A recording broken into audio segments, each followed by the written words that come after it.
सांगने रोजगार कम हो बा बेसी जीवन समस्त समान कार बड़ हो बा छोट रास्ता समस्त समान खाद्य अधिका हो बा कम पेट पूरीबा समस्त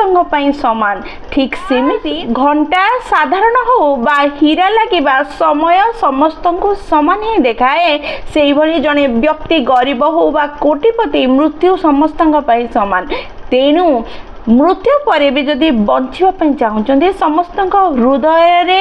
स्मृति रूपे रही चाहते समस्त उदाहरण बनवाई चाहते ताहले धनर आवश्यकता नहीं लोकंकर मन को जीतबार आवश्यकता अच्छी यही कथा को बुझीबार प्रयास करूँ। आज समय रे मनीष धन को गुरुत्व दौर मन को नुह सम्मान पाइबापी हेले सम्मान पाइबा भरी किछि करबा को पड़िबो बंचिबापी हेले मनुष्य को बंची रहिबापी किछि ना किछि भल कार्य करबा को पड़िबो। जय जगन्नाथ।